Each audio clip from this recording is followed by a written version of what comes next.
I'm Judy. Welcome to the show. Today's going to be a little different. Instead of an interview in studio, after our brief talk here, we're going to take you to the studio around the corner. You'll get the opportunity to enjoy the Concert for Peace that is being held on New Year's Day. So with me today is Bob Zubrycki, who is the director of the concert series at the studio. Is that your title? Oh, yeah. And he's going to talk a little bit about what we're going to see. Sure. Well, the concert is our annual Concert for Peace. This is the second annual, and it was really popular last year. So standing room only? Yes. We're looking forward to doing it again. This year, the theme is a little bit different. While we will do some holiday favorites, like we'll do a Strauss waltz or two, and with Auld Lang Syne. We'll also do a few really fun pieces by the Danish String Quartet called Woodworks, which I think they're very folky. People will love them. But other than that, the theme of the evening is women composers, and also we're celebrating the 100th anniversary of women's right to vote. A very important landmark for our country this year, so in 2017. So on that note, Amy Campanaro, who's the director of the Southeast Museum, has prepared a piece about the history and about women's right to vote that Stacy Dumont will read. Stacy's the president of the Brewster Theater Company.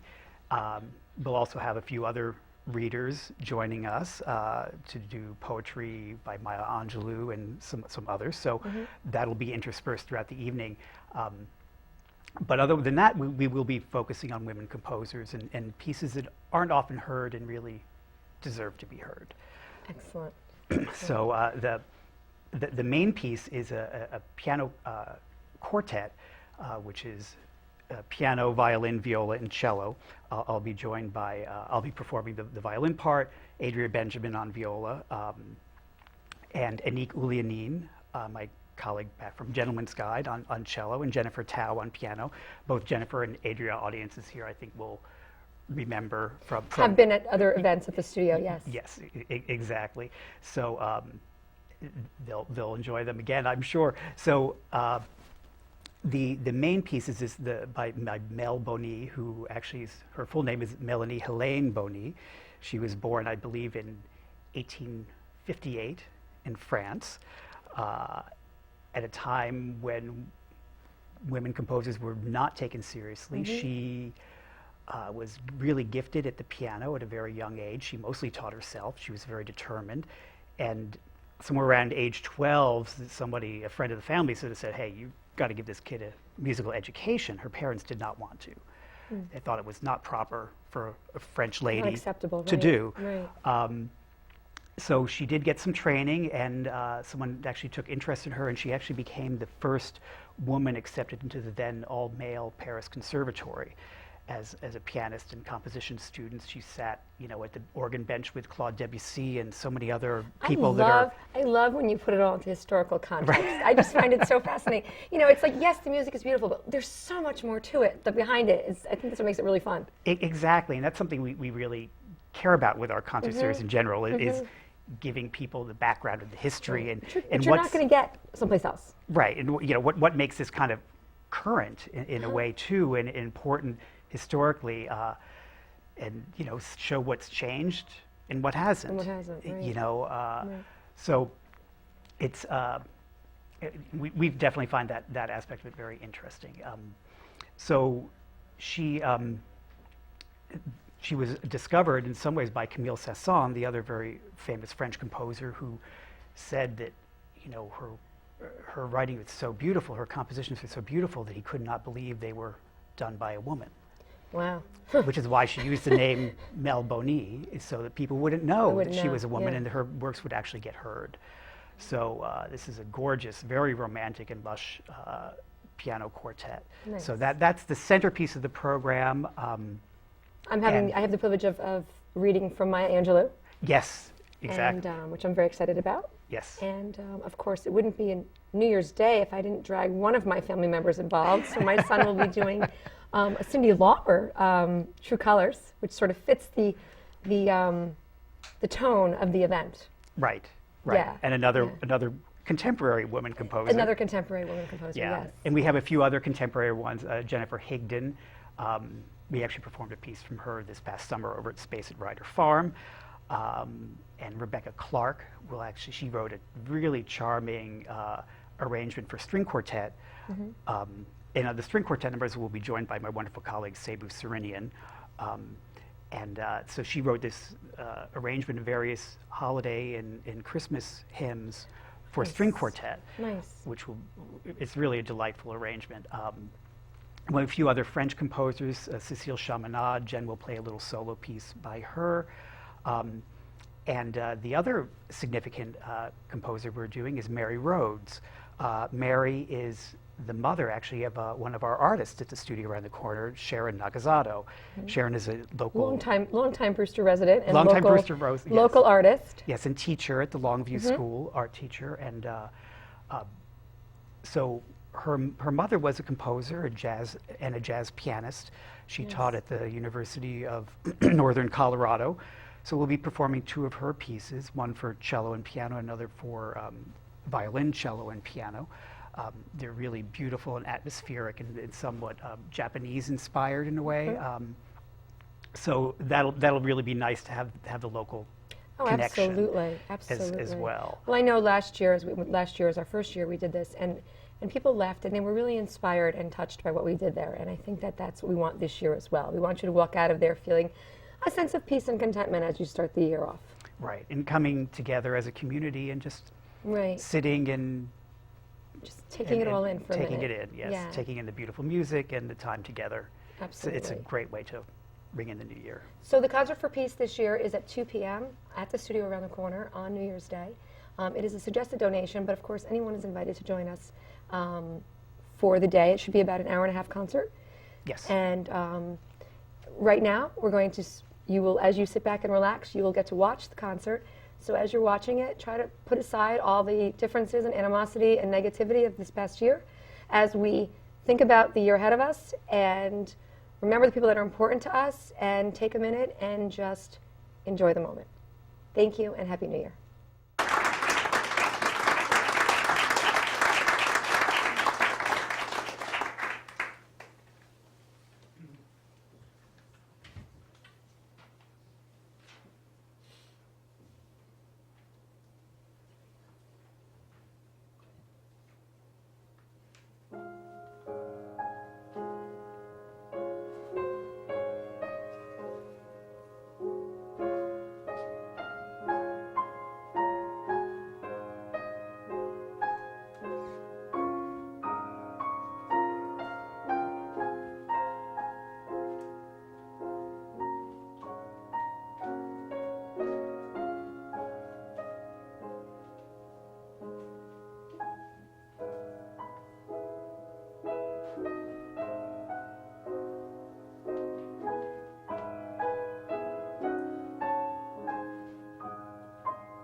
The next piece that is on our program, Rebecca Clarke. Some of you who've attended these concerts in the past heard, I think, Bob and myself and Jen play a trio for our instruments written by Rebecca Clarke. She's a much beloved composer, particularly for chamber musicians, and even more particularly for violists, because she herself was a violist. She had her own chamber music groups that toured all over Britain, wound up in the United States visiting family. Her brothers came here, stayed, got jobs, and then was stuck here because of the outbreak of World War II, 1942 here, and was not able to go back to England. In that year, I think she did the first mashup known to the music industry in taking Christmas carols, and as she wrote, get them over all at once. In that Monty Python kind of way. And that's exactly what she did. This was totally an amusement for her own family, and was rediscovered when her family began to archive her music.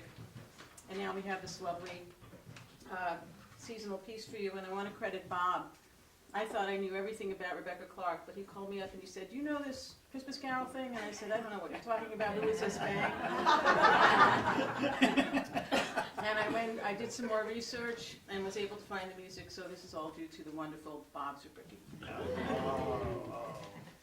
Of course, if Adria didn't get down to the NYU library, we wouldn't have the music. Sure. Yes, I think she did nice.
and indifference to pleasure and pain, virtue and vice respectively, the consciousness becomes favorably disposed, serene, and benevolent.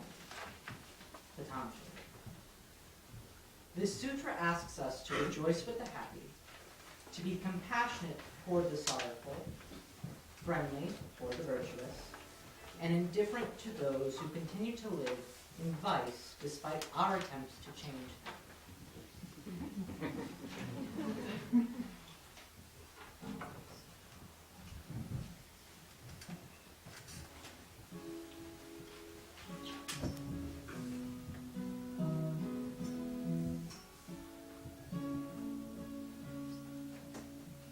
You with the sad eyes, don't be discouraged. No, I realize it's hard to take courage in a world full of people.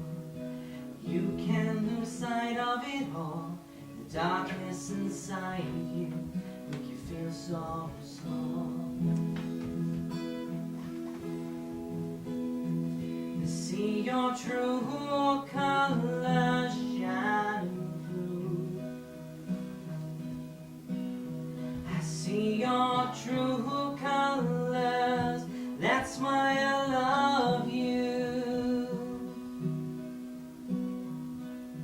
So don't be afraid, let them show you true colors. True colors are beautiful. Show me a smile then. Don't be unhappy again. Remember when I last saw you laughing? This world makes you crazy. You're taking all you can bear. Just call me out, so I will always be there. See your true colors shining through. I see your true colors, that's why I love you.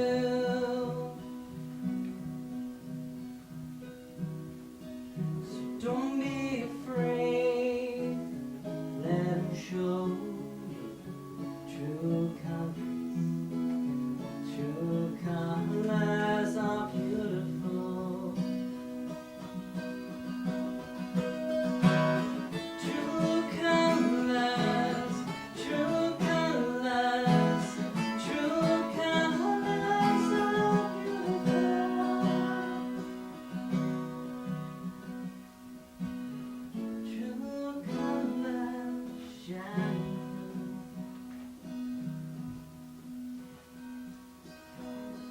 True colors, that's why I love you. So don't be afraid, let them show you true colors. True colors are beautiful.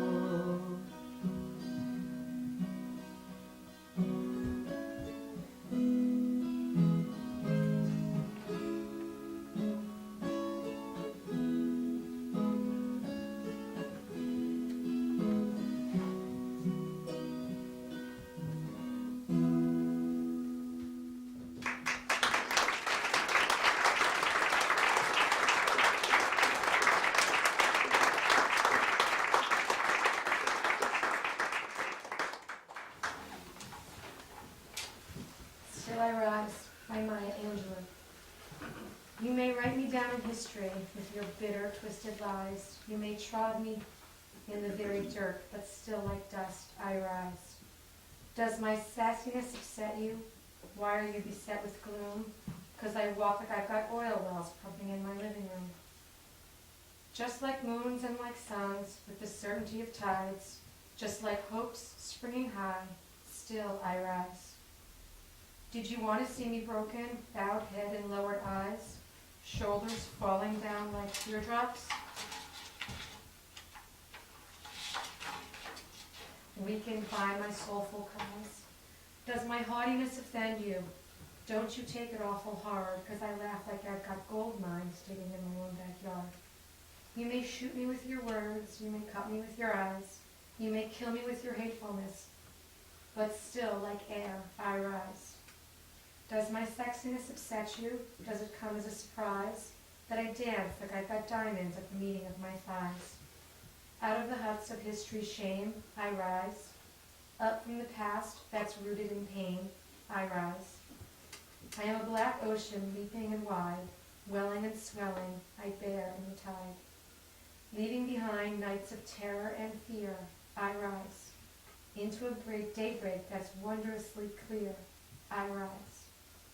Bringing the gifts that my ancestors gave, I am the dream and the hope of a slave. I rise, I rise, I rise.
So the next few musical selections are from a relative of a local resident.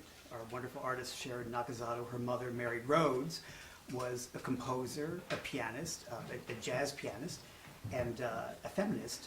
She actually worked really hard to overturn some sexist banking practices in the state of Colorado, right, when she was there. And so wave Sharon, so people can ask questions if you have, if you want. So she did research on women composers, and she championed a lot of their works, and also taught at the University of Northern Colorado, and later settled in Seattle, where she continued to compose and perform. Unfortunately, we lost her in 2007.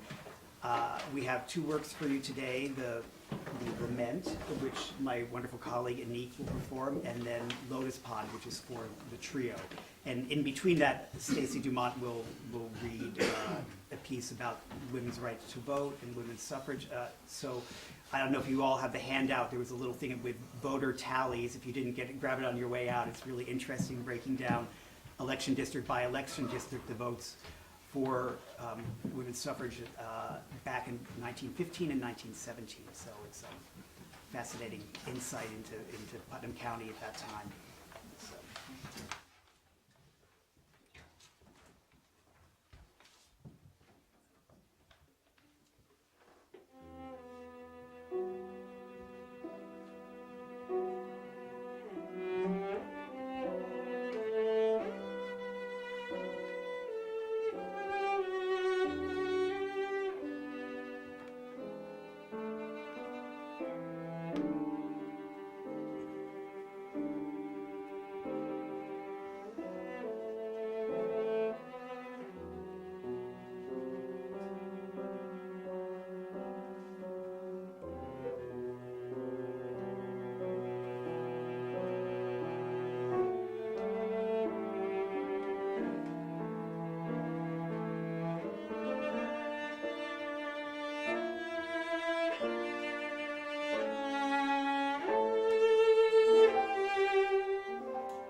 The Fight for Equality by Amy Campanaro.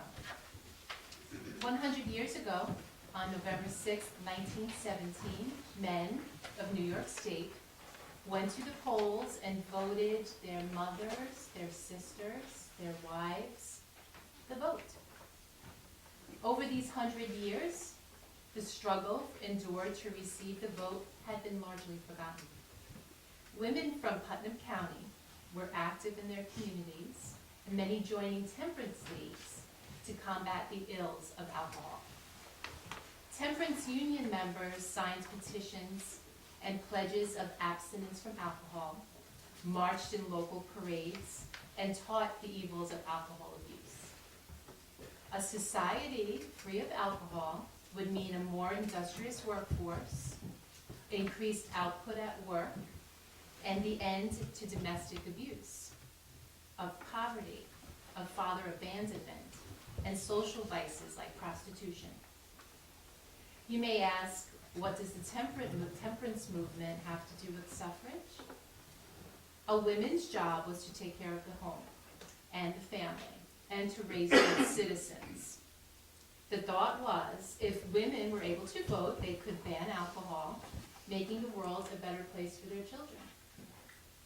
The work of creating and organizing temperance clubs and activities taught the women the necessary skills to organize behind the movement, and it also gave women experience outside of the home and gave them the confidence they found in this new role as an active citizen. The road leading up to November 1917 was a long road, full of obstacles, such as obstacles from the science community that believed that women's brains were smaller and inferior to men's. Not every woman believed women's suffrage was a good thing. The well-known Catherine Beecher, the sister to Harriet Beecher Stowe, believed women should stay in the private world of domesticity and not enter the public world of politics.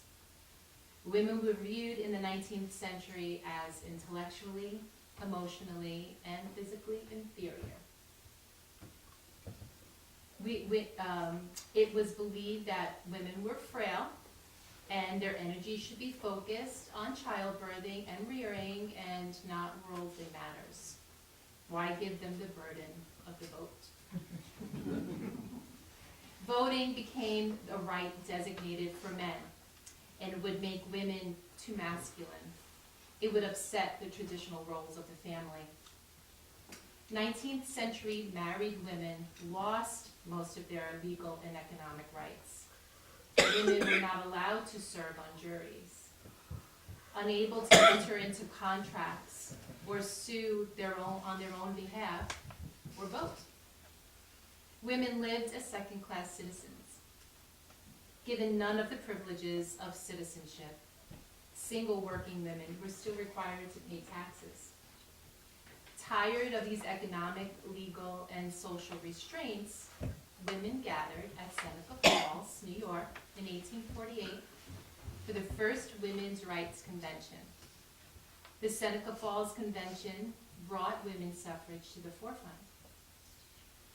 The start of the Civil War in the 1860s slowed the suffrage movement as women's rights activists supported the abolishment of slavery. World War I in 1914 and America's entrance into the war in 1917 gave women the opportunity to showcase their abilities as they organized Red Cross meetings and fundraisers to support the troops. The Women's Land Army of America was created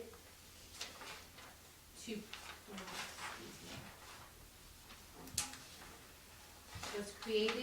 plant and harvest fields as men were called to war. America had to feed itself and Europe. These vital wartime support activities were an extra prod improving women's worth. In 1915, women's suffrage was placed on the ballot in New York State, but unfortunately the proposed legislation was defeated. Then, in 1917, New Yorkers were given a second chance to have equal suffrage.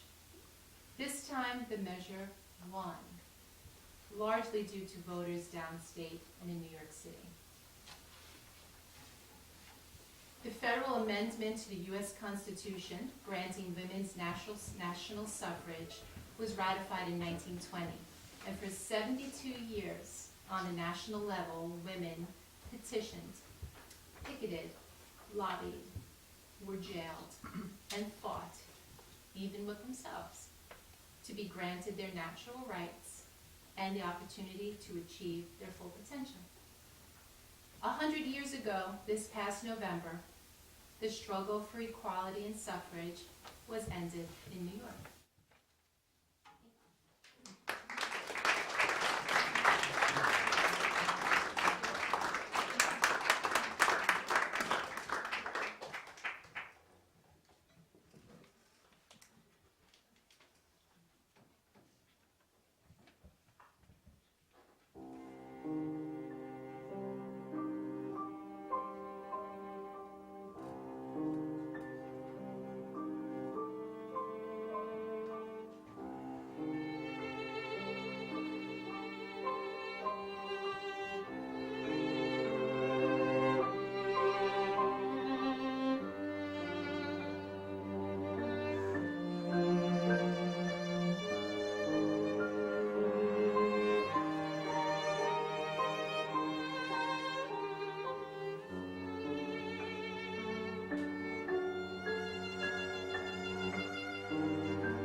swimming in our pond right now, which it's not so placid there, it's a little icy.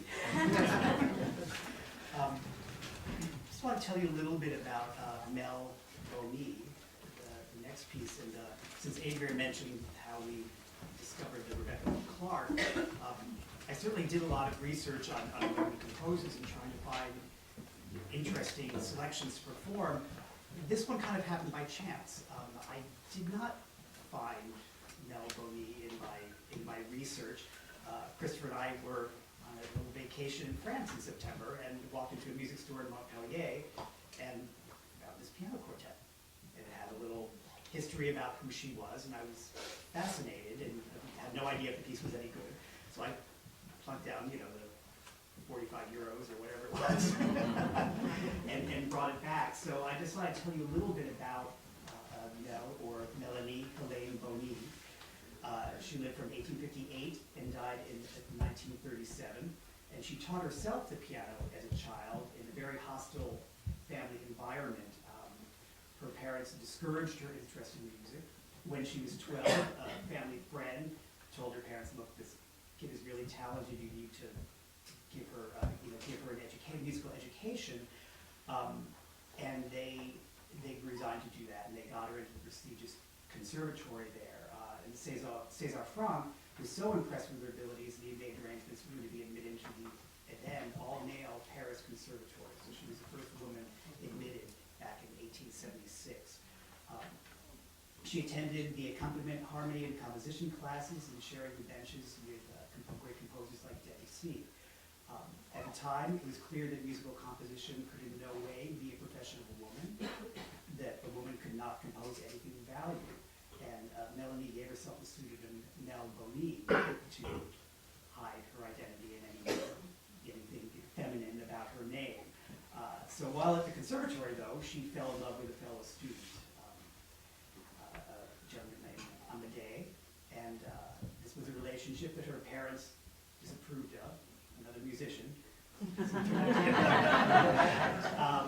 So in 1881, after that romance, they yanked her out of the conservatory, and in 1881 they forced her into arranged marriage with a gentleman who had, I think, 4 children already and was 25 years her senior.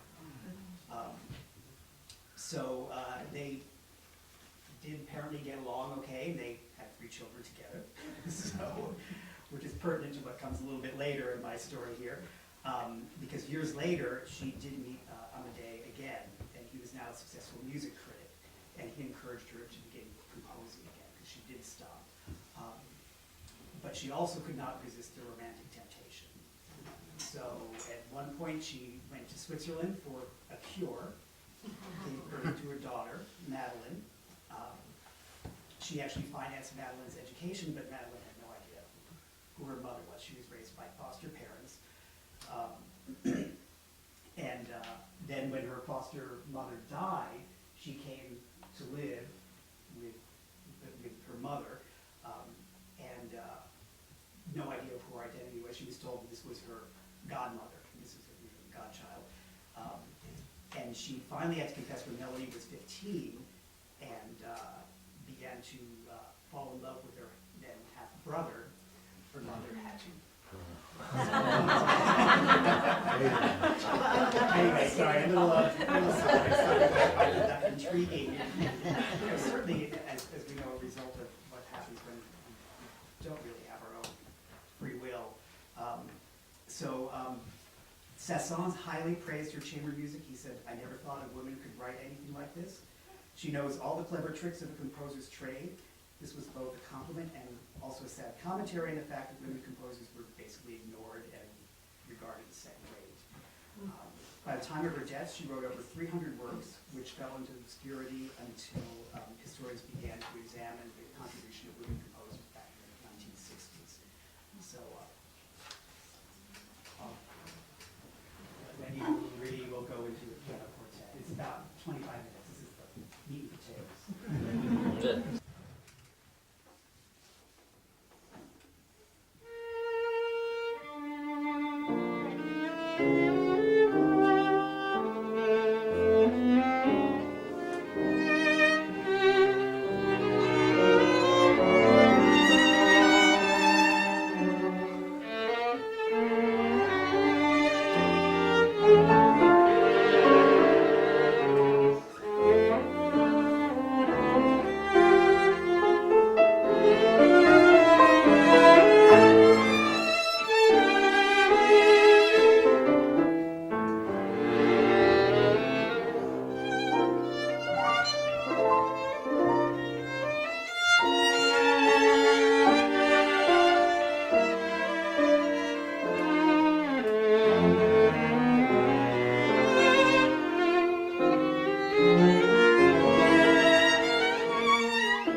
certainly a piece that none of us have heard in Brewster. But thank you.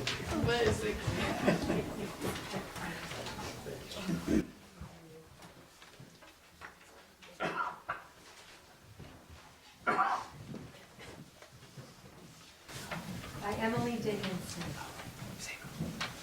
I many times thought peace had come, and peace was far away.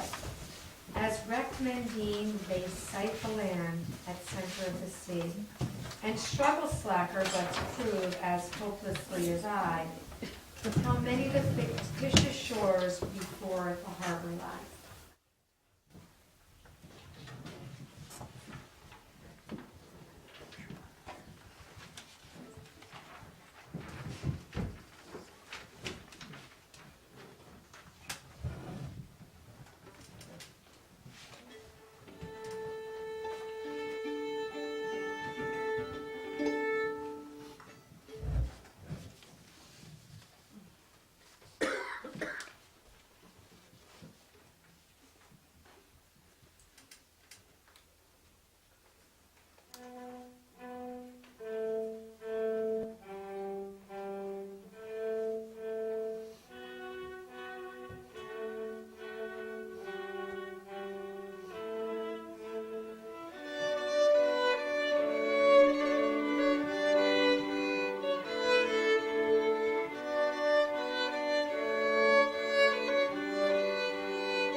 Two more short selections in the New Year's theme. We'll, instead of a waltz, I hope you don't mind, we're going to do a little polka.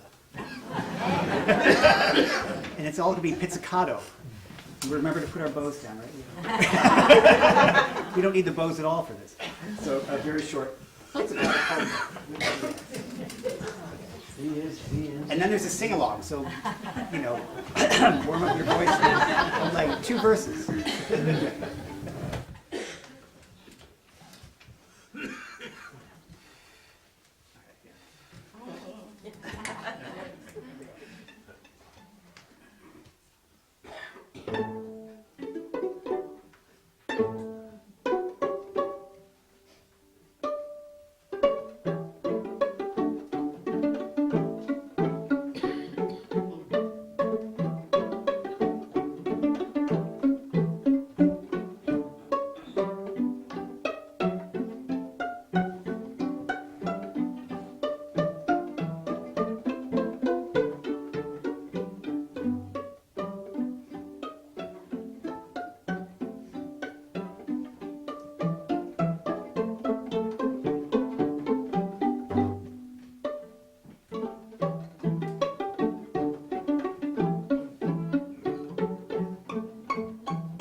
You get a 4-bar introduction. Stand up. Everyone knows when to come in. I'm standing. You can stand. I don't care. Okay.